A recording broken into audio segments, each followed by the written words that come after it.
Hi, Kevin. Just kind of going over the site that I had already sent. Hold on.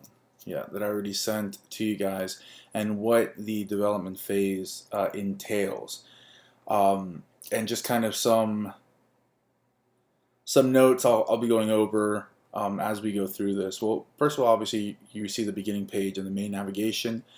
You've already seen the sections. For example, neighborhoods leads you to a list of neighborhoods, and those in turn will lead you to their neighborhood pages. The blog will lead you to the main blog page where it has some side categories, and each of these would then, in turn lead you to the actual blog post, um, and they could just go back to the blog. The About Us page has the map, contact information that can be updated, and any kind of secondary information that will be listed below that. The search listings we talked about would have a pop-up window appear, so I'm going to need the information. I'll probably get with Carolina for that, for the company that was doing that, Spatial Match, and figure out how to integrate that and just to trigger their software application. So I'm not certain yet how that's going to work. So I have to kind of get with them and figure out how that's going to work. But for the time being, the pages that I'd sent you were nothing more than templates. One of the things I wanted to mention, for example, as you know, that was the main map that would lead to the different neighborhoods. On DuPont Circle, for example, places, and then they would get to the specific place. In this case, Oxford House. I don't know how, I'm going to look into this because I don't know how feasible you guys entering the image is going to be. It may require some workarounds that, I don't know, that may kind of fall out of the scope of what I initially thought would be just you guys being able to place a background image. So I'm going to really have to investigate that. Otherwise, what we could do is figure out an arrangement where maybe you could get me those images and I could plug those in, and we could figure out the cost of that, just because the whole idea was that you guys could enter that image. So I still am investigating that point. I haven't gotten to that. I haven't gotten that to that part of the road yet, down that road yet. So I need to figure out how that's going to work. However, if we can have images ahead of time, then that's something that that I could place in. But if it's going to require a lot of additional work, then I'll let you know. But for the time being, this one I just built because I already had the image. So again, I don't know how feasible it's going to be for you guys to enter this image. So I just wanted to let you know about that. We discussed the neighborhoods would have the same background color. So in this case, I just went with the standard home color. And naturally, the rest of the information would lay out as such.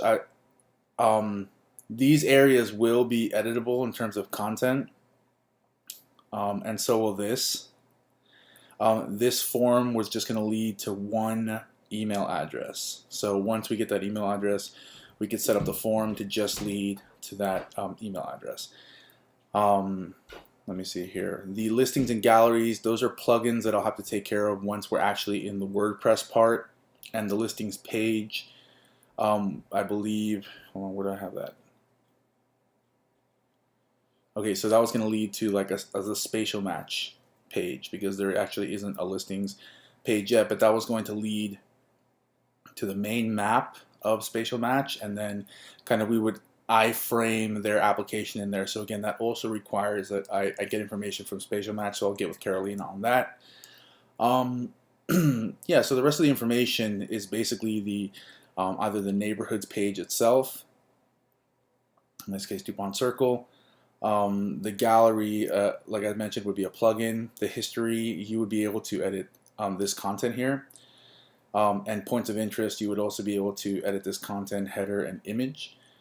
And places, I'll be working on that so that you could also add a place inside of here. So that as you add them, they just kind of start laying out the way they would, for example, on the neighborhoods list page, on this page. So they would just start kind of falling in line. So if you only had 3, you'd have this space, and this space occupied. And as you add them, they would just kind of start filling in themselves. So the actual installation, because I got the email from Timothy about beginning to enter content, that's not going to be possible until it's actually done and loaded on your server.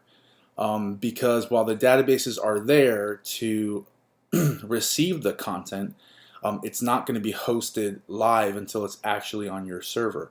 And at that point, you would be able to edit insert the blog post and insert the neighborhood content there.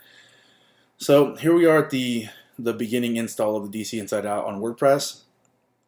And this is just the dashboard. So I'm not going to go over all of the dashboard right now because it's not even near being completed to where it has to be customized to how it's going to serve the purposes that you want it to serve. So this is just a standard install of WordPress. But essentially, their pages would be listed through here. You'd be able to add new pages and all this stuff I'm going to screencast and document down the road. But I know I'd mentioned that I would send you a screencast last week, and I hadn't yet. So I just wanted to kind of get to the point and answer that question, that for the time being, start gathering your content. That's completely fine. It'll just be a matter of copying and pasting it into the WordPress content management system when it is live on your server. So that's an important point to understand, that we can't actually post anything right now until it's live on your server, and we can't get to that stage until it's done being developed and customized. So that is where I'm at today, and I just wanted to kind of give you this quick overview of what really is going to be worked on next. It's implementing this static site on the front end to be editable through the WordPress admin panel on the back end. So there's a lot more to cover on this, but again, we're not there yet. So when we do get there, I'll make sure to be documenting it and make sure that it's clear in your mind what areas you can edit. But and I will find out also as well in terms of how we could work around having you input the custom image here on the back. So I need to look into that, and so hopefully I can figure that out. I'm pretty sure at some point I will. So needless to say that we're moving along, and I saw your emails too, so that's not a problem. Still working on it now. Everything will take care of itself in terms of the payment when it takes care of itself. So I'm not worried about it. I know it'll come through. So I just wanted to get around to doing this screencast that I did mention that I would send to you, and I'm working on the back ends as we speak. So if you have any questions, just let me know. And thanks a lot.